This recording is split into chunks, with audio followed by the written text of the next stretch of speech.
Tant au bandaki 21 jours, to komi na 2 semaines na katikati wana. Tozaki na prière, na moni téléphone eleli, bayebisinga mama azobela makasi. Nazaki ata na 50 francs. Tant na tunile kinanga azobela ninote makile esili azana koma. Naye kosolola na mama Pascaline, nalobi $220 na kozongisela. Alobi te nazana mbongo te kendo solola na papa. Tant na komi pa papa na expliquer azwi mbongo apesinga na tindeli bango. Tant bazwi mbongo ba 14h leki nanga abengi azolela na telefone. Azoyebisanga mama akufi. Na ebisi naza na prière. Nde tozo solola na yo naza na kati ya église. Soki yo oza na kondima te ngai naza na kondima ke Nzambe adimi akosekwisa mama. Nayebisi ye kende place mama aza osimba ye na loboko. Ake na hôpital. Ote docteur aboyi na kota na lobi pesanga docteur na sololaki na ye. Akotisi ye na kati na yebisi ye simba mama na bandi kobondela na yebisi Nzambe. Soki osala alliance na dimi mbaya kanisa mama na ngai akufa te. Nasali prière esili nazongi awa na ba 12h to continuer prière. Nazalaki na bango na communication. Tozaki samedi. Dimanche temps toza na prière nazotia offrande. Papa lobaki ponanga Nzambe ayoki mabondeli namoni ange akeko simba mama bisika azali. Vous vous souvenez de cela? Oyo akobima na hôpital. Nandimi nazaki na kondimaki mama nanga akobima na hôpital. Tant aussi ici prière tokomi ba 15h leki nanga abenginga alobi mama abiki na lambele biloko alie tozobima na poko yango na komisi mono na Nzambe. Cette dame a été déclarée morte, mais la foi en Jésus-Christ l'a ramenée à la vie. Est-ce que JLC peut m'aider à célébrer Jésus?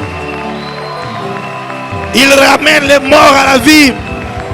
Il sort des gens du coma. Il redonne la santé. Tout ce qui était mort dans ta vie, laisse que cela puisse revivre. J'ai dit laisse que cela puisse revivre. J'ai dit laisse que cela puisse revivre. Tout domaine de ta vie. Écoutez-moi très bien. Lorsque nous sommes en train de témoigner, ça veut dire que l'atmosphère de ces miracles est encore là. Pendant qu'on est en train de parler ici, l'ange de la résurrection est encore ici et il ramène à la vie. Je dis, il ramène à la vie tout ce qui était mort. Reçois cela.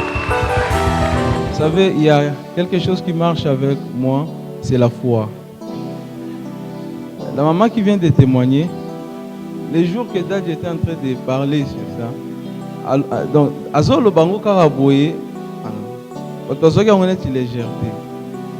C'est la parole. En fait, moi, ma mère était dans les comas. Comment il y a Koukoufa déjà? Parce que ma famille est à Lubumbashi. Assez à Koufaki. Il va garder quand même pendant 2 heures. De 2 heures jusqu'à, je crois, 4 heures.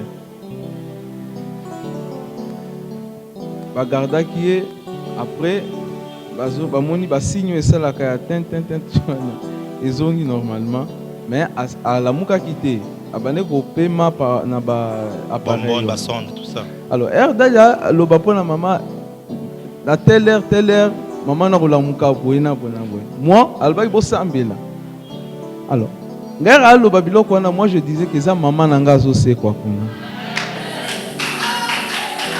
Nazo Nzambe na binzambe maman na salé là yo.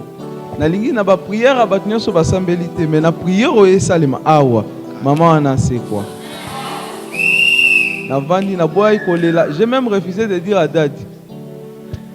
navandi même moi si nanga yebaki te lobi navandi ka boye amoni kaka batindeli nga image ya mutu alamuka na koma kolamuka na koma na obanda olia fufu.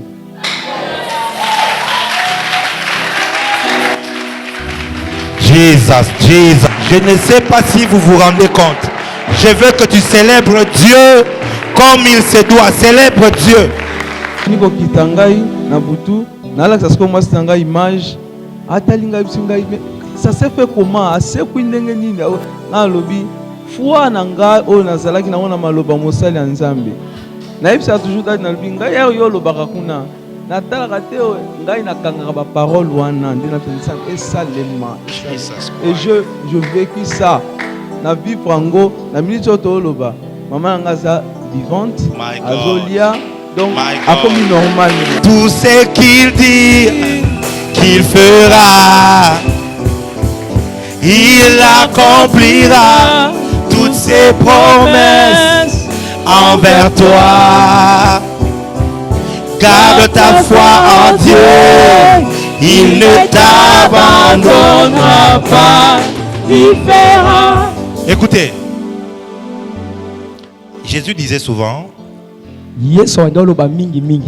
ta foi t'a sauvé. Beaucoup de gens viennent à l'église en espérant à la foi du prophète.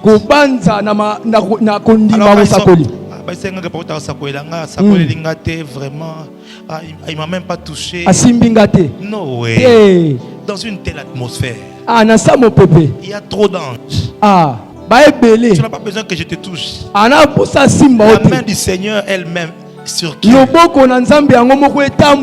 tu as la foi, je ne savais pas que sa mère était malade, ni dans le coma. Et qu'est-ce qu'il dit? Il s'est connecté lorsqu'on était en train de déclarer pour quelqu'un d'autre. Miracle, même si tu as un voisin, na kondima na yo na pokwa na journal elo ezo kangamana na kombo na Yesu. Amen.